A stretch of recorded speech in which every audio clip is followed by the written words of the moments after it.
దేశాలు కోవిడ్ నుంచి ఇప్పుడిప్పుడే కోలుకుంటున్నాయి. ఇంకా చాలా చోట్ల దీని ప్రభావం పూర్తిగా తగ్గనే లేదు. రకరకాల వేరియంట్స్ తో ఇప్పటికీ భయపెడుతూనే ఉంది. ఇది చాలదన్నట్లు ఇప్పుడు మరో భయంకరమైన వైరస్ విలయతాండవం చేస్తుందన్న వార్తలు టెన్షన్ పెడుతున్నాయి. ప్రస్తుతం ఈ బ్యాక్టీరియా జపాన్లో విస్తృతంగా వ్యాపిస్తుంది.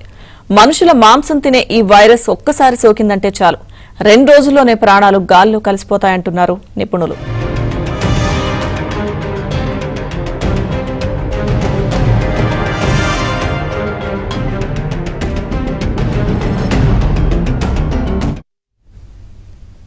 జపాన్లో ఈ ప్రాణాంతక బ్యాక్టీరియా వేగంగా వ్యాప్తి చెందుతోంది.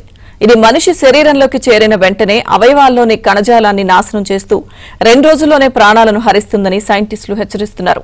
పోయిన ఏడాది కన్నా ఈ ఏడాది ఈ బ్యాక్టీరియా ఇన్ఫెక్షన్లు భారీగా పెరుగుతున్నాయని వారు ఆందోళన వ్యక్తం చేస్తున్నారు.